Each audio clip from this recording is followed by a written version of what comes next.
പ്രിയപ്പെട്ട വിദ്യാർത്ഥി സുഹൃത്തുക്കളെ, കാലിക്കറ്റ് യൂണിവേഴ്സിറ്റിയിൽ അഫിലിയേറ്റ് ചെയ്തിട്ടുള്ള ഗവൺമെൻറ് എയ്ഡഡ് സെൽഫ് ഫിനാൻസിങ് കോളേജുകളിലെ 2026 ബി എഡ് സ്പെഷ്യൽ എഡ്യൂക്കേഷൻ അതിൻ്റെ അഡ്മിഷൻ്റെ ഭാഗമായിട്ടുള്ള അഡ്മിഷൻ ഷെഡ്യൂൾ അല്ലെങ്കിൽ allotment schedule Calicut university പുറത്തിറക്കിയിരിക്കുകയാണ്.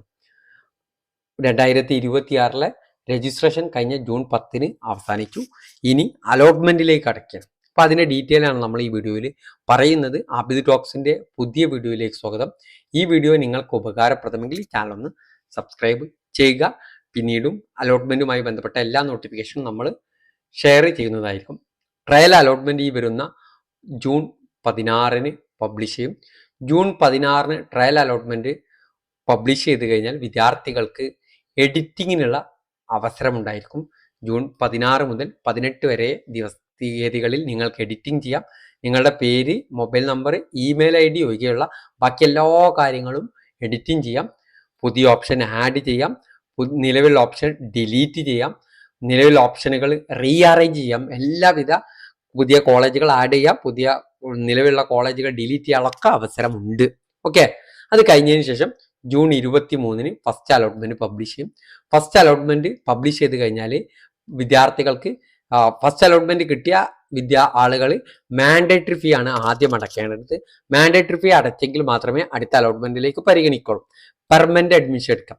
Permanent admission എടുക്കേണ്ടത് who got first option. First ഓപ്ഷനിലെ അഡ്മിഷൻ കിട്ടിയ ആളുകൾ നിർബന്ധമായിട്ടും പെർമനന്റ് അഡ്മിഷൻ എടുക്കണം. മാൻഡേറ്ററി ഫീ അടിച്ചിട്ട് പെർമനന്റ് അഡ്മിഷൻ എടുക്കണം. അതുപോലെ തന്നെ ഹയർ ഓപ്ഷൻ ഡിലീറ്റ് ചെയ്തുകൊണ്ട് കിട്ടിയ ഓപ്ഷൻ, എനിക്ക് 4ാമത്തെ ഓപ്ഷനാണ് കിട്ടിയത്, അതെനിക്ക് തൃപ്തികരമാണ്, ഞാൻ അതിൽ അഡ്മിഷൻ എടുക്കാൻ തൃപ്തികരമാണെങ്കിൽ എനിക്കത് ഹയർ ഓപ്ഷൻ ഡിലീറ്റ് ചെയ്തുകൊണ്ട്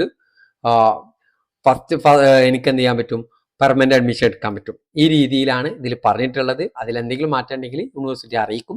ജൂൺ 23 മുതൽ ജൂൺ 30 വരെയുള്ള ദിവസങ്ങളിൽ കോളേജിൽ പോയിട്ട് അഡ്മിഷൻ എടുക്കുക എന്നുള്ളതാണ് ഇതിൽ പറഞ്ഞിരിക്കുന്നത്. ഓക്കെ, ഇനി നിങ്ങൾക്ക് കിട്ടിയ ഓപ്ഷനിൽ തൃപ്തികരമല്ലെങ്കിൽ മാൻഡേറ്ററി ഫീ എന്തായാലും അടക്കണം.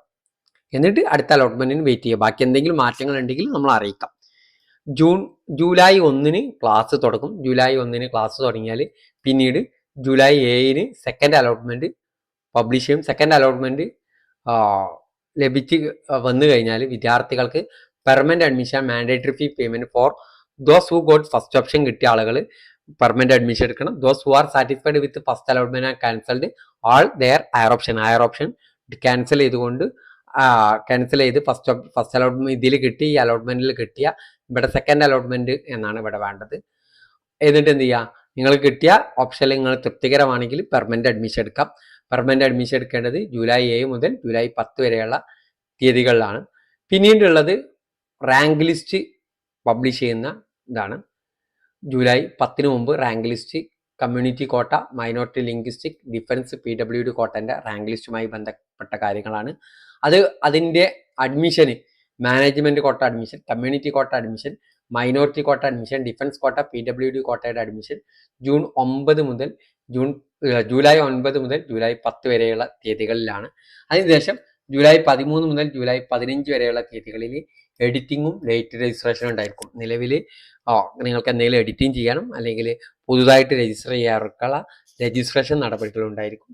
അത് കഴിഞ്ഞതിന് ശേഷം വെയിറ്റിംഗ് റാങ്ക് ലിസ്റ്റ് പബ്ലിഷ് ചെയ്യും. ഓക്കെ, PGയുടെ ബി എഡിൻ്റെ വെയിറ്റിംഗ് റാങ്ക് ലിസ്റ്റ് പബ്ലിഷ് ചെയ്യും. പിന്നീട് വെയിറ്റിംഗ് റാങ്ക് ലിസ്റ്റ് എന്നായിരിക്കും അഡ്മിഷൻ. വെയിറ്റിംഗ് റാങ്ക് ലിസ്റ്റ് വഴിയുള്ള അഡ്മിഷൻ ജൂലൈ 16 മുതൽ ജൂലൈ 29 വരെയുള്ള തീയതികളിൽ നടക്കും. എന്നിട്ട് എന്ത് ചെയ്യും, ജൂലൈ 30 അഡ്മിഷൻ ക്ലോസ് ചെയ്യും. ഈ രീതിയിലാണ് അലോട്ട്മെന്റ് ഷെഡ്യൂൾ പറയുന്നത്. ഇപ്പോൾ നമ്മൾ നോക്കേണ്ടത് ട്രയൽ അലോട്ട്മെന്റ്, ഫസ്റ്റ് അലോട്ട്മെന്റും നമ്മൾ നോക്കുക. അത് കഴിഞ്ഞതിന് ശേഷം ബാക്കി കാര്യങ്ങൾ നമ്മൾ നിങ്ങളുമായി പങ്കുവെക്കുന്നതായിരിക്കും. ഓക്കെ.